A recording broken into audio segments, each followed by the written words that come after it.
भेज रही है। एक तरह से पूरे रूस को इन कोड्स के जरिए, इस तरह के बजर्स के जरिए तैयार किया जा रहा है कि हम एक बड़े युद्ध की तरफ जा रहे हैं, उस युद्ध की तरफ जो सब कुछ तबाह और बर्बाद करने वाला है। जो कुछ भी यूक्रेन ने रशिया के अंदर अलग अलग एयरबेसेस पर किया, उसके बाद एक चीज जिसकी सबसे ज्यादा लोगों की चिंता है वो है न्यूक्लियर। दूसरी एक चिंता जिसका नाम रशिया खुद बार बार ले रहा है वो है ओर्शनिक। ओर्शनिक एक बैलिस्टिक मिसाइल है और ये न्यूक्लियर कैपेबल मिसाइल है, जिसका जिक्र खुद राष्ट्रपति पुतिन कर चुके हैं। और ओर्शनिक के बारे में जैसा कि आप देख रहे हैं, जैसा मैंने आपको पहले भी बताया, यह इंटरमीडिएट रेंज बैलिस्टिक मिसाइल है। 5000 से ज्यादा किलोमीटर की क्षमता वाला है। मतलब रशिया पूरे यूरोप में कहीं भी मार सकता है, अमेरिका में कहीं भी मार सकता है। इस कैपेबिलिटी की यह मिसाइल है।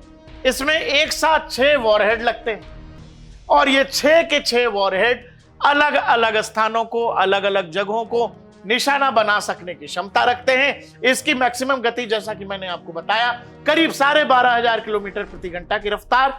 और जहां तक वैसे किलोमीटर्स की बात है तो करीब 3.5 किलोमीटर प्रति सेकंड की रफ्तार से इसकी रेंज।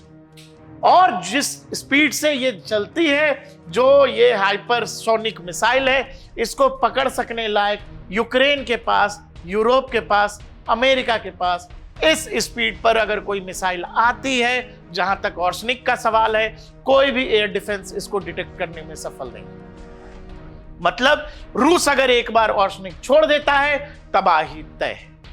रूस अगर इसको पारंपरिक हथियारों के साथ, पारंपरिक आयुधों के साथ भी छोड़ता है तो भी तबाही तय है। रूस अगर इसमें वॉरहेड नहीं भी लगाता है तो भी तबाही तय है। अब आप कहेंगे ऐसा क्यों मैं कह रहा हूं? ऐसा इसलिए कह रहा हूं क्योंकि रूस ये पहले भी कर चुका है।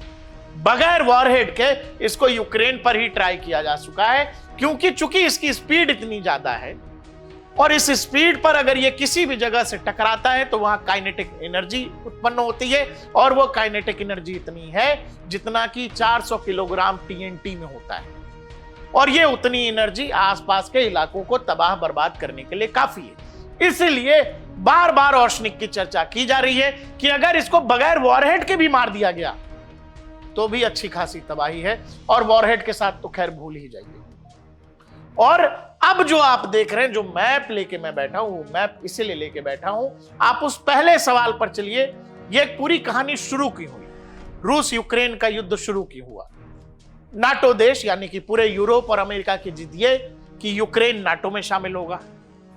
रशिया नाटो बार बार नाटो और यूक्रेन को यह समझाता रहा कि देखो भाई, तुम जी रहे हो